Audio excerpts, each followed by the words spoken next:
Hello everyone, आज हम discuss करने जा रहे हैं फिजिकल पॉलिसी के बारे में। चलिए स्टार्ट करते हैं। सबसे पहले देखते हैं इसका introduction. Physical policy is defined as the policy under which the government uses the instrument of taxation, public spending and public borrowing to achieve various objective of economic policy. यानी कि फिजिकल पॉलिसी जो होता है वो एक ऐसा policy होता है जो कि गवर्नमेंट यूज़ करती है ताकि वो जो भी पब्लिक के बोरोइंग है या जो भी ऑब्जेक्टिव है इकोनॉमी के उसको वो अचीव कर सके। Simply put, it is the policy of government spending and taxation to achieve sustainable growth. Fiscal policy is often contrasted with monetary policy, which is regulated by central bank. यानी कि जो physical policy होती है ये monetary policy की जैसी होती है। जैसे कि मॉनेटरी पॉलिसी जो टूल्स का यूज़ करती है जिससे कि वो मनी के सप्लाई को इंक्रीज़ या डिक्रीज़ कर सके, उसी तरह से जो फिजिकल पॉलिसी है ये गवर्नमेंट बनाती है और वो भी मनी के सप्लाई को इंक्रीज़ या डिक्रीज़ करती है जिससे कि जो इकोनॉमी बैलेंस है वो रह सके। मॉनेटरी पॉलिसी जो होता है वो मेनली सेंट्रल बैंक बनाती है और फिजिकल पॉलिसी जो होती है वो कौन बनाता है? गवर्नमेंट बनाती है। दोनों में मेनली ये डिफरेंस होता है। It is largely inspired by the idea of British economist John Maynard Keynes. ये जो आइडिया है इसका आइडिया दिया था एक ब्रिटिश इकोनॉमिस्ट थे जॉन मेयर्ट, उन्होंने। Whose theories were developed in the response to the great depression in the formulation of the New Deal in the US that aimed at huge spending for public project and social welfare development। यानी कि ये जो John mayor थे उनका ये concept था, यानी कि उन्होंने ये कॉन्सेप्ट दिया था कि घाटे की वित्त व्यवस्था को अपनाया जाए जिसका कि जो यूज़ है वो सोशल वेलफेयर पे किया जा सके। एग्जाम्पल देखते हैं इसके। एग्जाम्पल ऑफ फिजिकल पॉलिसी यानी कि transfer payment, deficit spending, tax incentive, increase government spending, tax cuts. अब ये देखते हैं कि ये वर्क कैसे करता है। How does physical policy work? तो taxes and spending are the two main instrument used in fiscal policy. यानी कि टैक्सेस और स्पेंडिंग जो होता है ये दो मेन इंस्ट्रूमेंट हैं इसके। अज्यूम मान लेते हैं that the economy is operating at a very slow pace. बहुत ही धीमे इकनॉमी चल रही है, मार्केट में कोई नहीं है, जो लोग हैं वो जो बेचने वाले हैं वो ऐसे ही बैठे हुए हैं, कस्टमर जा नहीं रहे हैं। This suggest that people are not investing money to purchase good. जब लोगों के पास पैसा नहीं रहेगा तो उसको बेचेंगे कैसे? Now try to comprehend why consumers are not making product demand. यानी कि जो कंज्यूमर्स हैं वो मार्केट में प्रोडक्ट का डिमांड क्यों नहीं कर रहे? वो मार्केट में प्रोडक्ट का डिमांड इसलिए नहीं कर रहे क्योंकि उनके पास पैसा नहीं है। और अगर वो पैसा नहीं है उनके पास तो इसके लिए गवर्नमेंट क्या करेगी? The government will reduce taxes in order to put more money in the hands of the population. यानी कि गवर्नमेंट जो है वो टैक्सेस के रेट को कम कर देगी। अगर वो टैक्सेस को कम करेगी तो लोगों को टैक्स कम देना पड़ेगा। अगर उनको टैक्स कम देना पड़ेगा तो उनके हाथ में मनी होगा। इससे वो क्या करेंगे? People have more money to spend on other goods and services. तो जो भी गुड्स और सर्विसेज होंगे उस पर स्पेंड करने के लिए उनके पास प्रॉपर मनी होगा। The number of works opportunity will rise as a result of this rising demand. इसका रिजल्ट क्या होगा? इसका रिजल्ट ये होगा कि जो डिमांड है वो मार्केट में फिर से बढ़ जाएगा। यानी कि ओवरऑल प्रोसेस को हम समझें तो इसको ऐसे समझ सकते हैं कि अगर लोगों के पास मार्केट में डिमांड नहीं है, लोग परचेस करने कोई प्रोडक्ट नहीं जा रहे हैं, उनके पास पैसे नहीं हैं, तो गवर्नमेंट क्या करेगी? टैक्सेस के रेट को कम कर देगी। टैक्सेस के रेट को कम करने से क्या होगा? लोगों के पास वापस से फिर से पैसा आ जाएगा और जब वापस से पैसा आ जाएगा तो मार्केट में मनी का सर्कुलेशन फिर से होने लगेगा और जो डिमांड है वो फिर से राइज हो जाएगी। यानी कि all of this factors will ultimately benefit the economy in a beneficial way. यानी कि टोटली ये जो प्रोसेस है वो इकॉनमी को क्या करेगी? बेनिफिशियल करेगी। However if citizens are over spending the government will raise taxes which will in turn limit consumer demand and help the economy get back on track। यानी कि अगर इसका उल्टा होता है, अगर लोगों के पास बहुत ज़्यादा पैसा हो जाता है और वो बहुत ज़्यादा मार्केट में जाते हैं और जो मार्केट का जो प्रोडक्ट है वो डिमांड बहुत ज़्यादा हो जाती है, तो इसको कंट्रोल करने के लिए भी गवर्नमेंट क्या करती है? टैक्सेस के रेट को बढ़ा देती है। अगर वो टैक्सेस के रेट को बढ़ा देगी तो लोगों को क्या करना पड़ेगा? टैक्स ज़्यादा देना पड़ेगा। टैक्स ज़्यादा देना पड़ेगा तो लोगों के पास स्पेंड करने के लिए मनी जो होगी वो कम होगी और जब उनके पास मनी कम होगी तो वो मार्केट में उतना परचेसिंग नहीं कर पाएंगे, उतनी खरीदारी नहीं कर पाएंगे। तो इससे क्या होगा कि जो इकॉनमी है वो फिर से ट्रैक पे आ जाएगी। यानी कि इसके थ्रू जो गवर्नमेंट है वो मॉनेटरी के को रेगुलेट करती है जिससे कि मनी का जो सप्लाई है वो बराबर बना रहे। अब इसके ऑब्जेक्टिव्स को देखते हैं। ऑब्जेक्टिव क्या क्या हैं इसके? Main objective of physical policy are higher economic growth, price stability, reduction in inequality, infrastructure development, effective regional development, control of inflation, decreasing the deficit. यानी कि फर्स्ट देखते हैं हायर इकोनॉमिक ग्रोथ। जो फिजिकल पॉलिसी है इसका जो main M होता है वो होता है इकॉनमी को ग्रो कराना, प्राइस को स्टेबल करना, जिससे कि जो प्राइस है वो मार्केट में स्टेबल रह सके, बहुत ज़्यादा हाई भी ना हो और बहुत ज़्यादा लो भी ना जाए। रिडक्शन इनइक्वलिटी को कम किया जा सके, बहुत ज़्यादा अमीर भी ना रहें, बहुत ज़्यादा गरीब भी ना रहें, जो रहें वो मेंटेन करके रहें, जिससे कि जो मार्केट का ऑपरेशन है वो अच्छे से होता रहे। इंफ्रास्ट्रक्चर डेवलप हो, जैसे कि जो रोड है, लाइट है, ये सारी चीज़ें अच्छे से डेवलप हों। इफेक्टिव रीजनल डेवलपमेंट, जो रीजनल हैं, जो गांव के एरियाज़ है जहाँ पे कि इकॉनमी अच्छे से बूस्ट नहीं हो पा रही है, उनको भी आगे बढ़ाया जाए। इसके लिए कुछ इकोनॉमिक जोन भी बनाए गए हैं, जिस पर्टिकुलर एरिया में कोई फैक्ट्री खोलने पे या कोई प्रोडक्ट को बनाने पे कुछ विशेष छूट भी मिलती है। तो इससे क्या होता है, उस रीजन का भी डेवलपमेंट होता है। कंट्रोल ऑफ इन्फ्लेशन को कंट्रोल करना, डिक्रीजिंग द पेमेंट डिफिसिट, और जो पेमेंट डिफिसिट होता है उसको कम करना। ये नीड ऑफ फिजिकल पॉलिसी, यानी कि गवर्नमेंट को फिजिकल पॉलिसी यानी कि राजकोषीय नीति को लाने की ज़रूरत क्यों पड़ी। चलिए देखते हैं। Government needs a physical policy because it gives them the power to affect the level of economy activity in a nation. It is one of the key strategies employed by government to maintain economic stability and achieve their goals. यानी कि government को physical policy की ज़रूरत इसलिए पड़ी ताकि जो economy activity है वो अच्छे से हो सके, उसमें किसी प्रकार का कोई रुकावट ना आए, और ये एक स्ट्रेटजी भी होती है जिससे कि जो गवर्नमेंट है वो इकोनॉमी की स्टेबिलिटी को मेंटेन रखती है और जो उसका गोल है उसको वो अचीव कर पाती है। इसके लिए जो फिजिकल पॉलिसी है वो बहुत ज़रूरी होती है। अब देखते हैं कंपोनेंट्स ऑफ फिजिकल पॉलिसी, इसके क्या क्या कंपोनेंट है। The component of the physical policy are categorize in three categories. First, government receipt, government expenditure और पब्लिक अकाउंट ऑफ इंडिया। अब गवर्नमेंट रिसिप्ट को भी हम दो पार्ट में डिवाइड करते हैं, कैपिटल रिसिप्ट और रेवेन्यू रिसिप्ट। गवर्नमेंट एक्सपेंडिचर को भी दो पार्ट में डिवाइड करते हैं, रेवेन्यू एक्सपेंडिचर और कैपिटल एक्सपेंडिचर। और पब्लिक अकाउंट ऑफ इंडिया ये अलग से है। पहले देखते हैं गवर्नमेंट रिसिप्ट यानी कि पूंजीगत प्राप्तियां, सरकार को जो रिसिप्ट है, जो पैसे है वो कहाँ कहाँ से मिल रहे हैं। इसमें क्या है, government receipt are any funds receive by government in the form of interest, taxes, investment gains and other payment for render services. यानी कि गवर्नमेंट रिसिप्ट में वो सारे फंड्स आ जाएंगे जो कि एक गवर्नमेंट को मिल रहा है। किस रूप में मिल सकता है, या तो वो इंटरेस्ट हो सकता है, या तो वो टैक्स हो सकता है, या फिर इन्वेस्टमेंट हो सकता है, या फिर और कोई पेमेंट हो सकता है जो कि सर्विस के लिए उसको मिल रहा हो। तो गवर्नमेंट रिसिप्ट में ये सारी चीज़ें आ जाएंगी। It is the overall sum of money that various sources of government send fourth.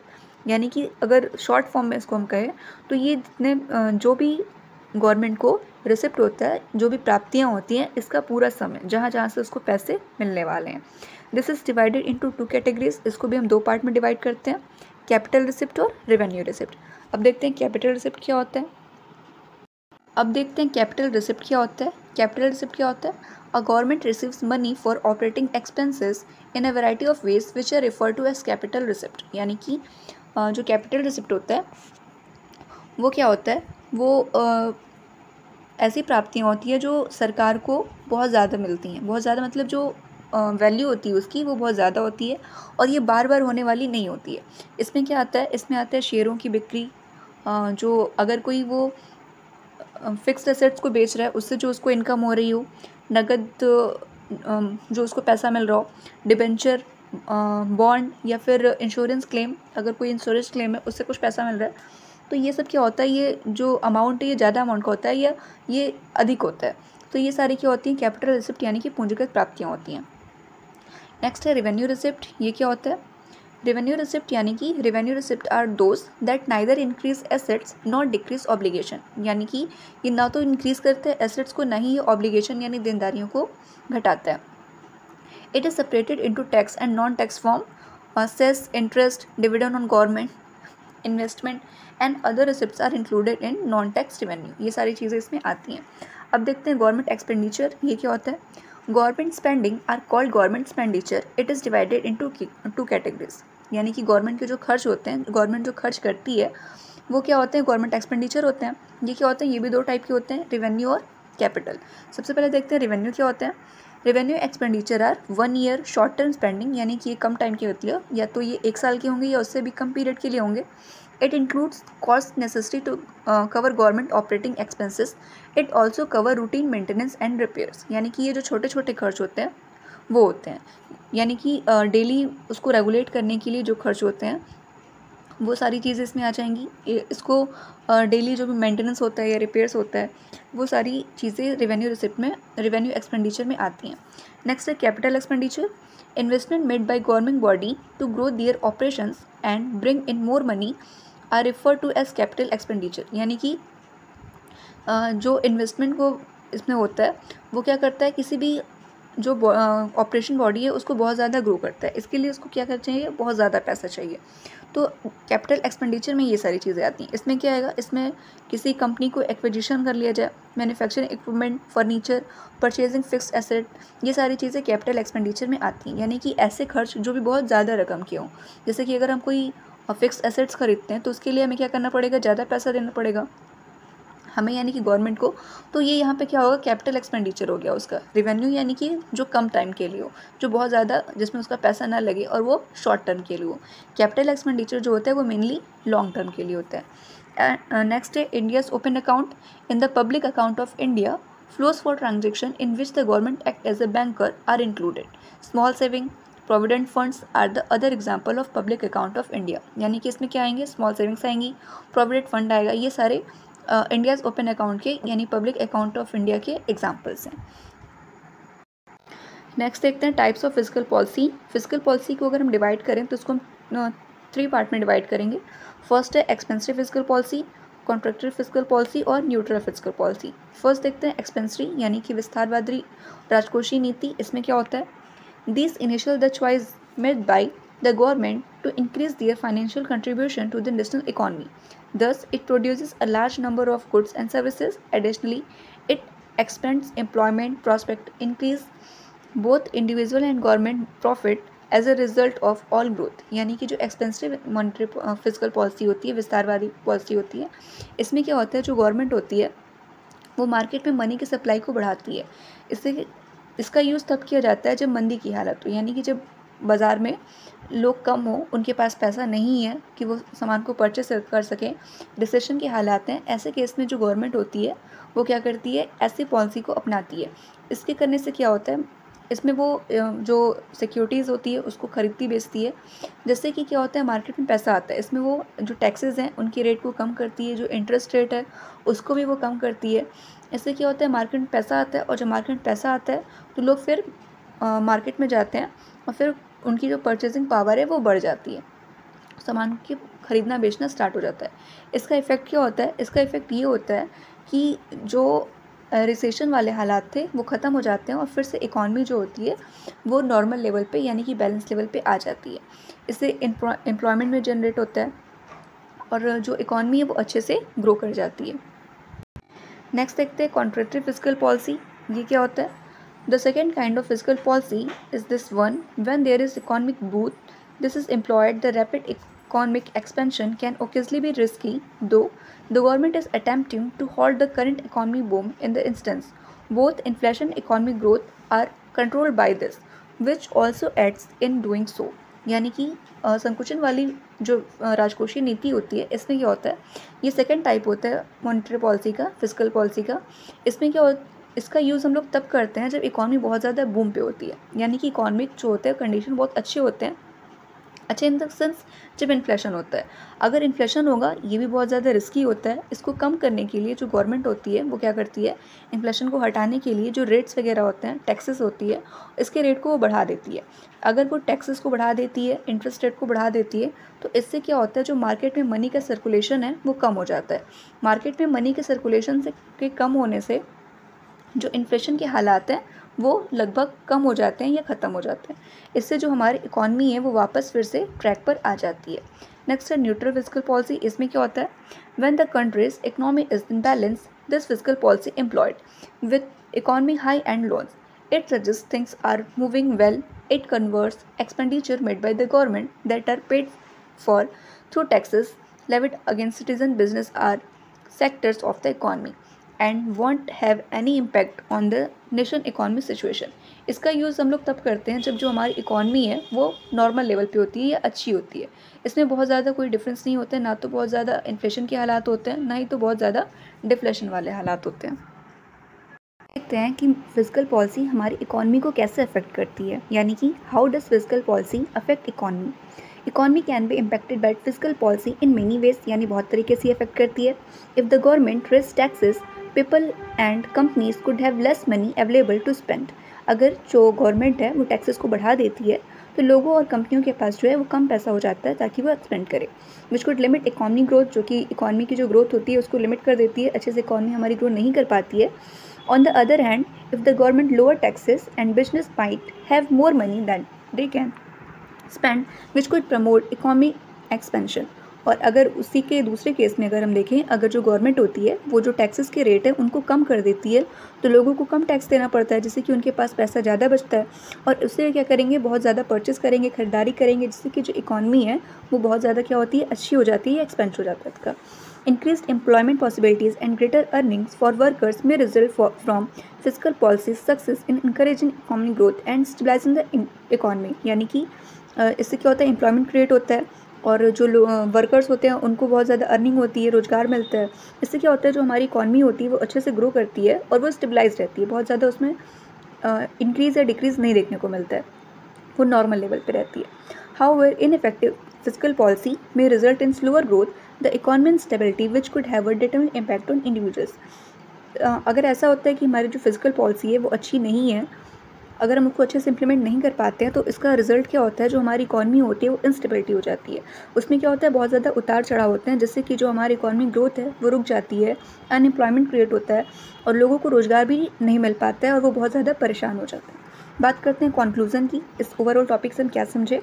तो government can utilize physical policy as a important instrument to affect economic activity and encourage a number of macroeconomic goals. However, because fiscal policies can be unforeseen consequences and distributional implication, it is crucial to carefully analyze their design and implementation. Additionally, it is critical to think about fiscal policies' long-run validity and when necessary to integrate it with monetary policy।